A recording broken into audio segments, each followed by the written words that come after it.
한때 우리 거리를 수놓았던 화려한 간판들이 있었습니다.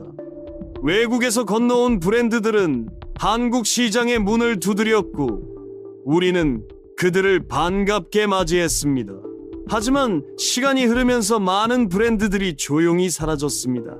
치열한 경쟁과 현지화 실패, 그리고 변화하는 소비자의 취향 속에서 그들은 결국 철수를 결정해야 했습니다. 여기 한국에서 사라진 15가지 해외 브랜드를 소개합니다. 1. 까르푸.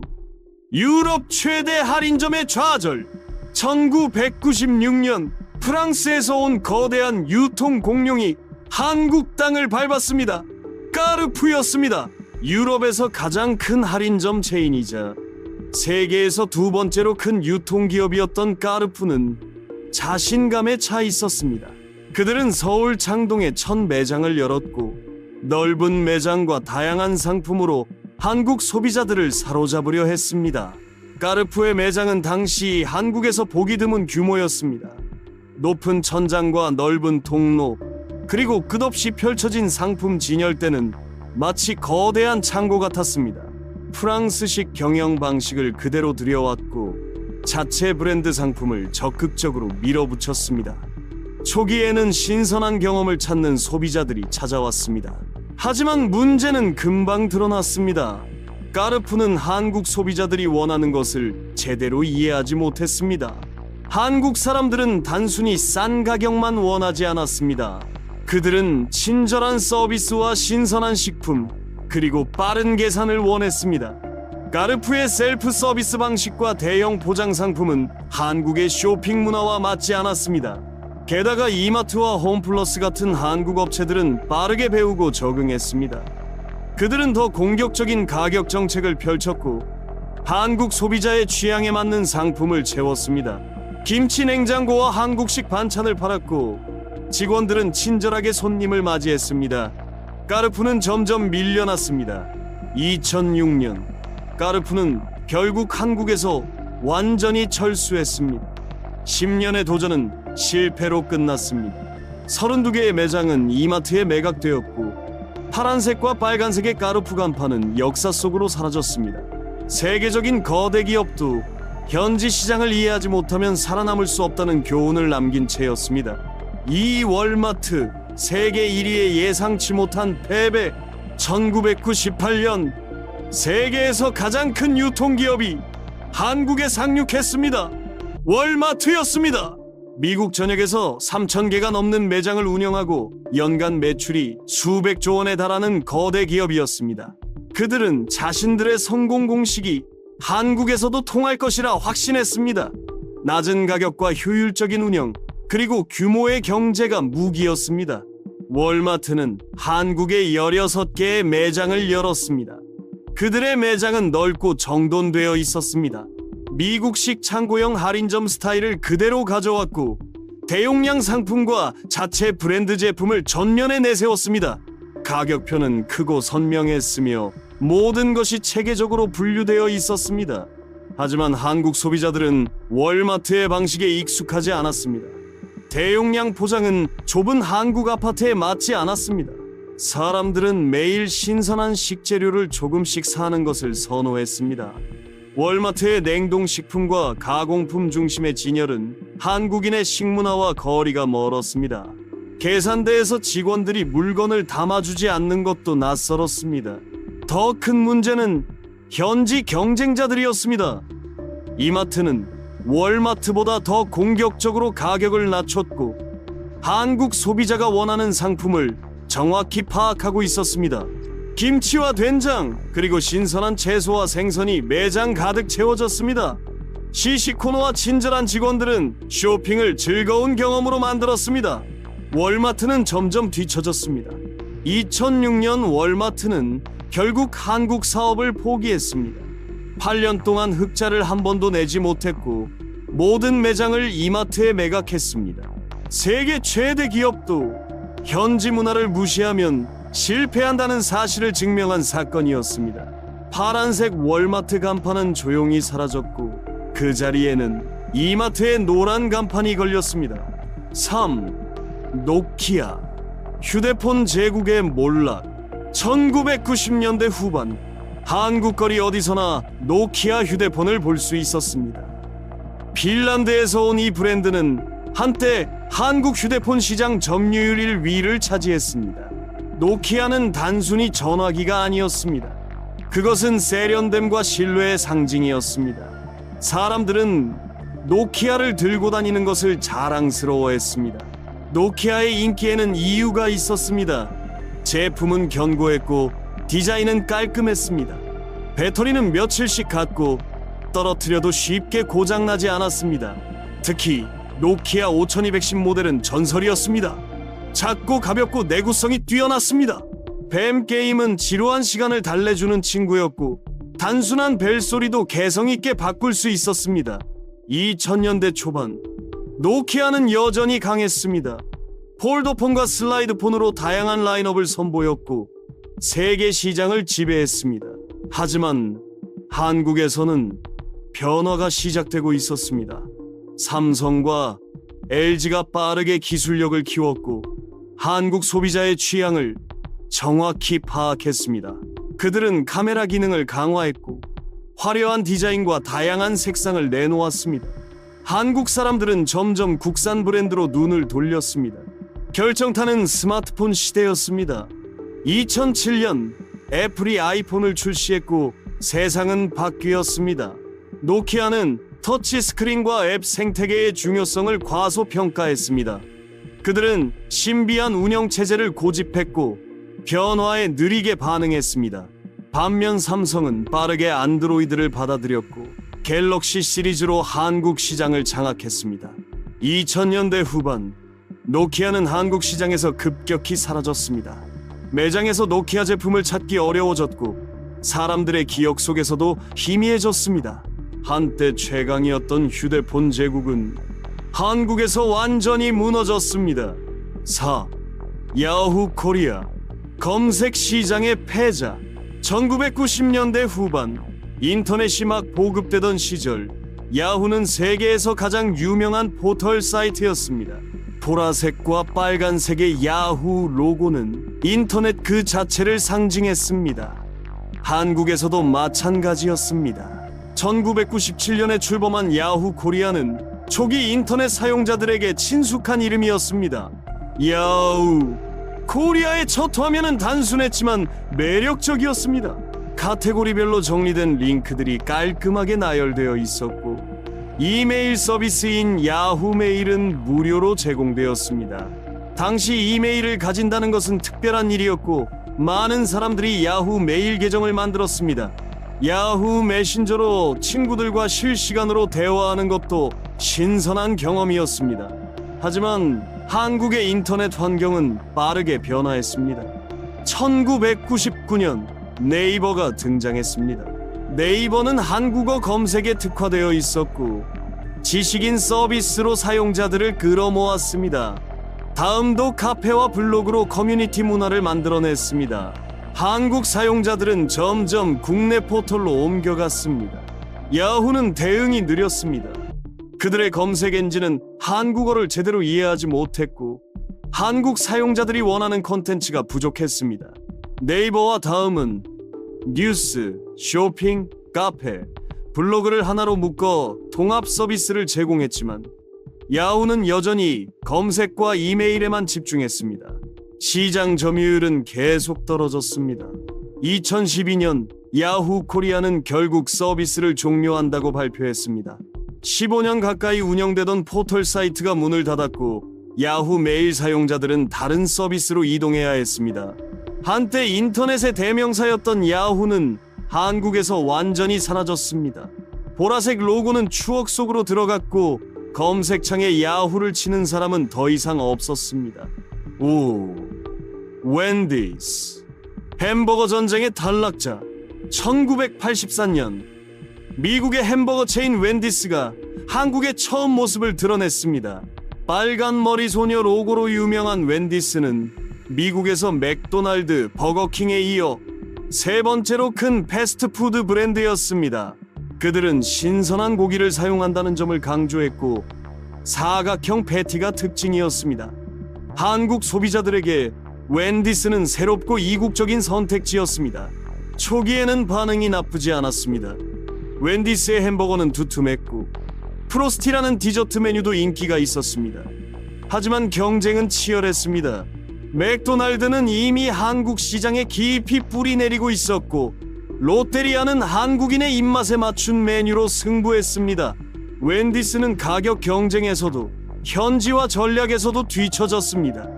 1998년 웬디스는 결국 한국에서 철수했습니다.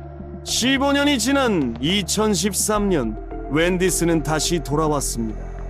이번에는 프리미엄 버거 시장을 노렸습니다. 강남역과 홍대 같은 유동인구가 많은 곳에 매장을 열었고 고급스러운 인테리어와 다양한 메뉴로 젊은 층을 공략했습니다. 처음에는 호기심 많은 소비자들이 찾아왔습니다. 웬디스의 베이컨 버거와 치즈 프라이는 맛있었고 매장은 깨끗했습니다. 하지만 이번에도 성공은 오래가지 않았습니다. 한국의 햄버거 시장은 이미 포화 상태였습니다. 맥도날드와 롯데리아뿐만 아니라 버거킹, 맘스터치, 쉐이크쉑 같은 브랜드들이 치열하게 경쟁하고 있었습니다. 웬디스의 가격은 비쌌고 매장 수도 적었습니다. 배달 시장이 폭발적으로 성장하던 시기에 웬디스는 제대로 대응하지 못했습니다. 2019년 웬디스는 두 번째 철수를 결정했습니다. 6년 만에 다시 한국을 떠났고 모든 매장이 문을 닫았습니다. 두 번의 도전, 두 번의 실패였습니다. 빨간 머리 소녀는 다시 한국에서 사라졌습니다. 6. 타코벨. 멕시칸 음식의 문화 장벽. 1990년대 보라색과 분홍색의 화려한 간판을 단 타코벨이 한국에 들어왔습니다. 미국에서 가장 큰 멕시칸 패스트푸드 체인이었던 타코벨은 타코와 브리또, 나초로 유명했습니다. 그들은 한국 소비자들에게 멕시칸 음식의 매력을 전하고 싶었습니다. 하지만 처음부터 문제가 있었습니다. 한국 사람들은 멕시칸 음식에 익숙하지 않았습니다. 타코벨의 메뉴는 낯설었습니다. 옥수수 토르티아에 고기와 채소를 싸서 먹는 타코, 밀가루 토르티아로 만든 브리또, 그리고 사워 크림과 할라피뇨가 들어간 나초. 한국 사람들에게 이런 음식은 이해하기 어려웠습니다. 맛도 익숙하지 않았습니다. 향신료가 강했고 치즈와 사워 크림의 조합은 한국인의 입맛과 거리가 멀었습니다. 많은 사람들이 한번 먹어보고는 다시 찾지 않았습니다. 가격도 문제였습니다. 타코벨은 패스트푸드치고 비쌌습니다. 같은 가격이면 맥도날드나 롯데리아에서 더 배부르게 먹을 수 있었습니다. 게다가 타코와 브리또는 한 끼 식사로 충분히 포만감을 주지 못한다고 느끼는 사람들이 많았습니다. 한국 사람들은 밥이나 국수처럼 든든한 음식을 선호했고 타코는 간식처럼 느껴졌습니다. 타코벨은 현지화를 시도했지만 역부족이었습니다. 불고기, 타코나 김치, 나초 같은 메뉴를 내놓았지만 이것도 어정쩡했습니다. 한국 음식을 좋아하는 사람들은 차라리 한식당에 갔고 서양 음식을 원하는 사람들은 햄버거를 선택했습니다. 타코벨은 어느 쪽에도 제대로 어필하지 못했습니다. 2000년대 초반 타코벨은 조용히 한국에서 사라졌습니다. 멕시칸 음식이 한국에 뿌리내리기에는 아직 시기상조였습니다. 보라색 간판은 하나씩 내려졌고 타코벨은 한국 사람들의 기억에서도 희미해졌습니다. 문화적 장벽을 넘지 못한 브랜드의 전형적인 사례였습니다. 7. GM 대우. 미국 자동차의 긴 퇴장. 대우 자동차는 한때 한국인의 자랑이었습니다. 르망, 에스페로, 누비라, 라노스. 이 차들은 한국 도로를 가득 채웠고 많은 가정의 첫 차였습니다. 하지만 1999년 IMF 외환 위기와 함께 대우그룹이 무너지면서 대우자동차도 위기에 빠졌습니다. 2000년 미국의 거대 자동차 회사 제너럴 모터스가 대우자동차를 인수했습니다. 새로운 이름은 GM 대우였습니다. 처음에는 희망이 있었습니다. GM의 자본과 기술력이 대우자동차를 살릴 수 있을 것처럼 보였습니다. GM 대우는 라세티, 토스카, 윈스톤 같은 새 모델을 내놓았습니다. 하지만 시장 반응은 미지근했습니다. 한국 소비자들은 점점 현대와 기아차를 선택했고 GM 대우는 점유율을 잃어갔습니다. 디자인과 품질에서 경쟁력이 떨어졌고 브랜드 이미지도 흐려졌습니다. 2011년 GM 대우는 한국 GM으로 이름을 바꿨습니다. 쉐보레 브랜드를 앞세워 재도약을 꿈꿨지만 상황은 나아지지 않았습니다. 한국 GM은 계속 적자를 냈고 공장은 가동률이 떨어졌습니다. 군산 공장은 2018년에 폐쇄되었고 수천 명의 노동자들이 일자리를 잃었습니다. 한때 국민차를 만들던 회사는 이제 생존을 걱정해야 하는 처지가 되었습니다. 문제는 단순히 판매 부진만이 아니었습니다. GM 본사는 한국을 단순한 생산 기지로만 여겼고 신차 개발 투자를 줄였습니다. 한국 GM의 차들은 점점 경쟁력을 잃었고 소비자들은 더 이상 관심을 두지 않았습니다. 잦은 구조 조정과 불안정한 경영은 직원들의 사기를 떨어뜨렸습니다. 오늘날 한국 GM은 여전히 존재하지만 그 영향력은 과거와 비교할 수 없을 정도로 작아졌습니다. 한때 국민차를 만들던 대우의 유산은 희미해졌고 GM은 한국 시장에서 사실상 주변부로 밀려났습니다. 8. 테스코 홈플러스 영국 유통의 조용한 퇴장. 1999년 영국의 거대 유통기업 테스코가 한국에 진출했습니다. 그들은 삼성과 합작으로 홈플러스라는 이름의 할인점을 열었습니다. 파란색과 빨간색 간판의 홈플러스는 빠르게 한국 소비자들에게 친숙한 브랜드가 되었습니다. 이마트에 이어 두 번째로 큰 할인점 체인으로 성장했고 전국에 100개가 넘는 매장을 운영했습니다. 홈플러스는 한국 시장에 잘 적응했습니다. 넓고 깨끗한 매장, 합리적인 가격, 그리고 다양한 자체 브랜드 상품으로 인기를 끌었습니다. 주말이면 가족 단위 손님들로 북적였고 장을 보는 것이 하나의 여가 활동처럼 느껴졌습니다. 홈플러스 익스프레스라는 소형 매장도 동네 곳곳에 생겨났고 편의점처럼 가깝고 편리했습니다. 2000년대 중반까지 홈플러스는 순조롭게 성장했습니다. 테스코는 한국 사업에 만족했고 홈플러스는 안정적인 수익을 냈습니다. 하지만 2000년대 후반부터 상황이 바뀌기 시작했습니다. 온라인 쇼핑이 급성장했고 대형 할인점의 매출은 정체되었습니다. 이마트와의 경쟁도 치열해졌고 편의점과 SSM 같은 소형 매장들도 위협이 되었습니다. 테스코 본사도 어려움을 겪고 있었습니다. 영국 본토에서 경쟁이 심화되었고 유럽 시장에서도 고전했습니다. 2015년 테스코는 한국 사업을 정리하기로 결정했습니다. 홈플러스는 한국 사모펀드 컨소시엄에 매각되었고 테스코는 완전히 손을 떼었습니다. 16년 동안의 한국 사업이 끝났습니다. 매각 이후에도 홈플러스라는 이름은 유지되었고 매장들은 계속 운영되었습니다. 하지만 이제 홈플러스는 더 이상 외국 브랜드가 아니었습니다. 영국 테스코의 흔적은 조용히 지워졌고 한국 자본으로 완전히 전환된 기업이 되었습니다. 9. 크라이슬러 지프 말고는 남지 않은 브랜드.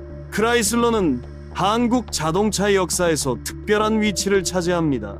1980년대 현대자동차는 크라이슬러와 기술 제휴를 맺었고 그들의 기술로 그랜저와 소나타를 만들었습니다. 초기 그랜저는 사실 크라이슬러의 미쓰비시 데보네어를 기반으로 했고 소나타도 크라이슬러의 플랫폼을 사용했습니다. 크라이슬러는 한국 자동차 산업의 스승 같은 존재였습니다. 하지만 시간이 흐르면서 현대차는 독자 기술을 개발했고 크라이슬러에 의존할 필요가 없어졌습니다. 1990년대 중반 두 회사의 협력 관계는 끝났습니다. 이후 크라이슬러는 한국 시장에서 독자적으로 승용차를 판매하려 했지만 성공하지 못했습니다. 크라이슬러 세브링, 네온, 타운앤컨트리 같은 차들이 들어왔지만 한국 소비자들은 관심이 없었습니다. 크라이슬러 승용차는 한국 도로와 맞지 않았습니다. 차체가 크고 연비가 나빴으며 부품 가격도 비쌌습니다. 무엇보다 현대와 기아가 만든 차들이 더 저렴하고 실용적이었습니다. 크라이슬러 브랜드는 고급스럽다기보다는 낯설고 불편한 느낌을 주었습니다. 판매량은 계속 줄었고 딜러망도 축소되었습니다. 2000년대 들어 크라이슬러는 사실상 한국 승용차 시장에서 철수했습니다. 그들이 남긴 것은 단 하나, 지프 브랜드였습니다. 지프 체로키, 랭글러 그랜드 체로키는 SUV 마니아들 사이에서 인기를 유지했습니다. 험한 지형을 달리는 능력과 독특한 디자인은 여전히 매력적이었습니다. 하지만 이것도 크라이슬러가 아니라 지프라는 브랜드의 힘이었습니다. 오늘날 크라이슬러라는 이름은 한국에서 거의 들리지 않습니다. 한때 한국 자동차의 토대를 만들었던 회사는 지프만 남긴 채 조용히 사라졌습니다. 승용차 시장에서 크라이슬러는 완전히 잊혔습니다. 10. 뉴발란스. 가짜의 역설. 뉴발란스는 미국의 유서 깊은 운동화 브랜드입니다. 1990년대부터 한국에서도 판매되었지만 나이키나 아디다스처럼 큰 인기를 끌지는 못했습니다. 편안하고 실용적인 신발이었지만 화려하지 않았고 젊은 층에게는 어필하지 못했습니다. 그런데 2000년대 초반 이상한 일이 벌어졌습니다. 뉴발란스 짝퉁이 한국 시장을 점령하기 시작한 것입니다. 짝퉁 뉴발란스는 주로 동대문이나 남대문 시장에서 팔렸습니다. 정품보다 훨씬 싸고 디자인도 비슷했습니다. N 로고가 조금 다르거나 절자가 이상했지만 많은 사람들은 신경 쓰지 않았습니다. 오히려 짝퉁이라는 것을 알면서도 샀습니다. 편하고 저렴했기 때문입니다. 학생들과 주부들 사이에서 짝퉁 뉴발란스는 인기 아이템이 되었습니다. 문제는 정품 뉴발란스였습니다. 사람들은 짝퉁과 정품을 구분하지 못했고 심지어 짝퉁이 더 유명해졌습니다. 거리에서 뉴발란스를 신은 사람을 보면 사람들은 자동으로 짝퉁이라고 생각했습니다. 정품을 신어도 짝퉁으로 오해받는 황당한 상황이 벌어졌습니다. 뉴발란스 브랜드 이미지는 바닥으로 떨어졌습니다. 뉴발란스 본사는 한국에서 법적 대응을 시작했습니다. 짝퉁 제조업체들을 고소했고 단속을 강화했습니다. 하지만 짝퉁은 계속 나왔고 브랜드 이미지 회복은 쉽지 않았습니다. 정품 뉴발란스는 한동안 한국에서 제대로 팔리지 않았습니다. 2010년대 들어 상황이 조금씩 바뀌었습니다. 뉴발란스는 마케팅을 강화했고 패션 브랜드로 재탄생하려 노력했습니다. 레트로 열풍과 함께 970 시리즈 같은 모델이 인기를 끌었고 젊은 세대는 뉴발란스를 다시 보기 시작했습니다. 하지만 짝퉁의 그림자는 오랫동안 남았고 브랜드 회복에는 10년 이상이 걸렸습니다. 11. 애플비스 패밀리 레스토랑의 실패. 2000년대 초반 미국의 캐주얼 다이닝 체인 애플비스가 한국에 들어왔습니다. 미국에서 1500개가 넘는 매장을 운영하는 거대 레스토랑 브랜드였습니다. 애플비스는 스테이크, 버거, 파스타, 샐러드를 파는 전형적인 미국식 패밀리 레스토랑이었습니다. 빨간 사과 로고와 편안한 분위기로 가족 단위 손님들을 겨냥했습니다. 애플비스의 매장은 넓고 아늑했습니다. 나무 인테리어와 부드러운 조명, 그리고 벽에 걸린 미국 스포츠 기념품들이 미국 레스토랑의 느낌을 살렸습니다. 메뉴판에는 베이비백 립, 시저 샐러드, 치킨 윙, 초콜릿 브라우니 같은 미국 음식들이 가득했습니다. 처음에는 호기심 많은 손님들이 찾아왔습니다. 하지만 문제는 금방 드러났습니다. 한국 사람들은 애플비스의 음식에 익숙하지 않았습니다. 양은 많았지만 맛은 평범했습니다. 스테이크는 너무 두껍고 질겼으며 샐러드는 드레싱이 너무 달았습니다. 한국인의 입맛에는 간이 맞지 않았고 가격도 비쌌습니다. 같은 돈이면 더 맛있는 한식이나 일식을 먹을 수 있었습니다.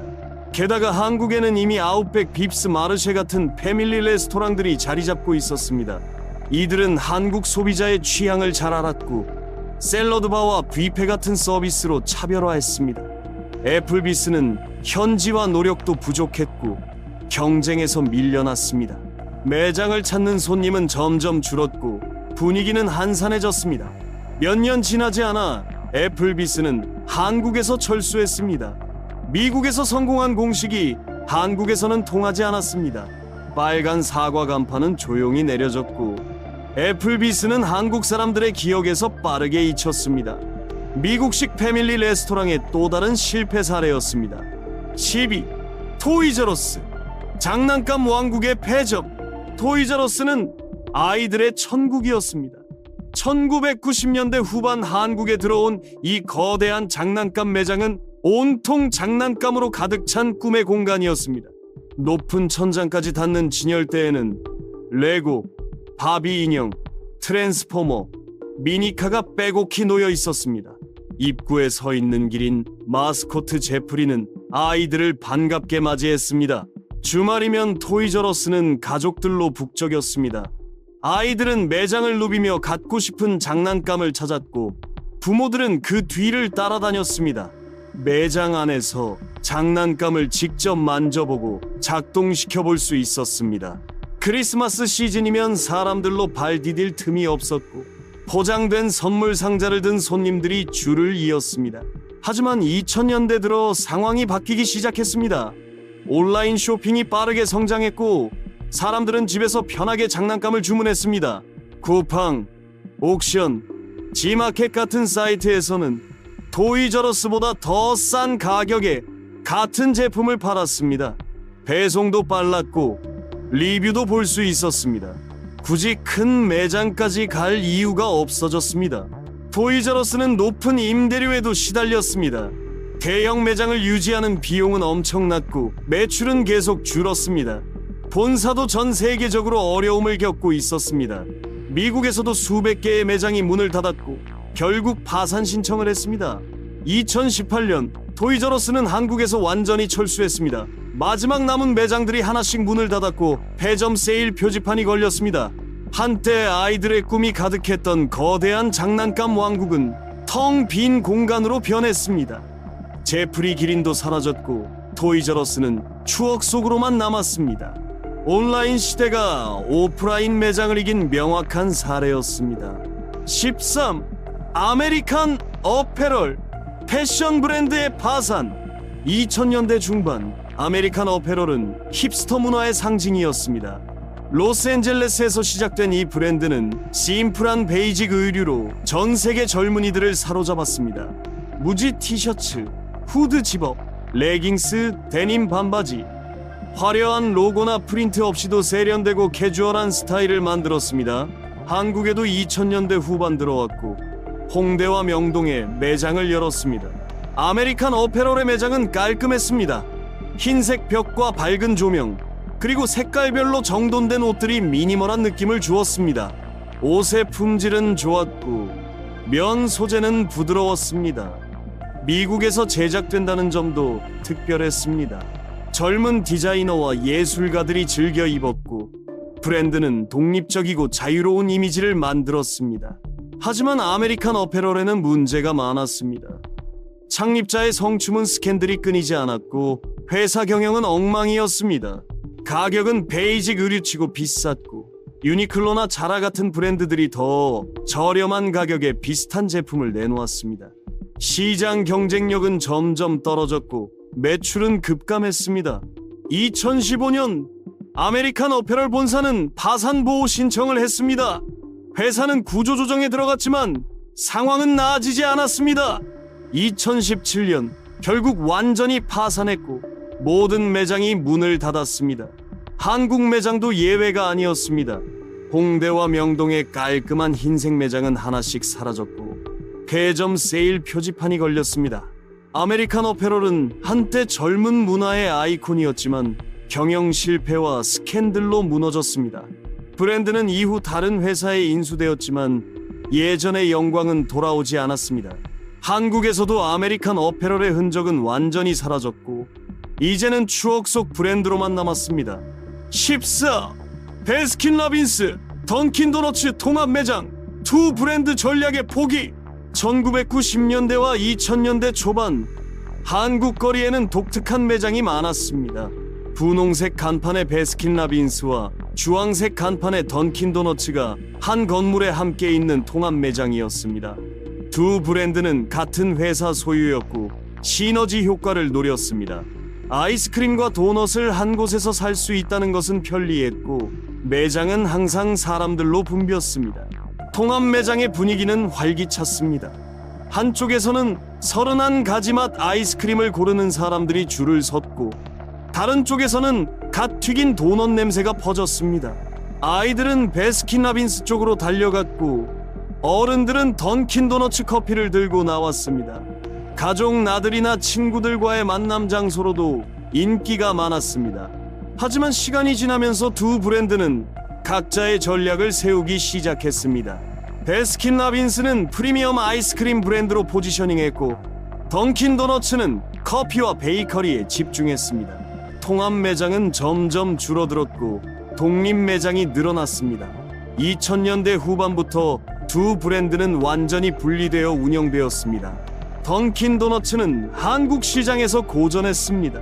스타벅스, 투썸플레이스, 커피빈 같은 경쟁자들이 커피 시장을 장악했고, 던킨 도너츠의 도넛은 더 이상 특별하지 않았습니다. 파리바게뜨와 뚜레쥬르 같은 베이커리 체인들도 비슷한 제품을 더 저렴하게 팔았습니다. 매장 수는 계속 줄었고 던킨 도너츠는 점점 사람들의 기억에서 멀어졌습니다. 2024년 던킨 도너츠는 한국에서 완전히 철수했습니다. 마지막 남은 매장들이 문을 닫았고 주황색 간판은 사라졌습니다. 반면 베스킨라빈스는 여전히 성공적으로 운영되고 있습니다.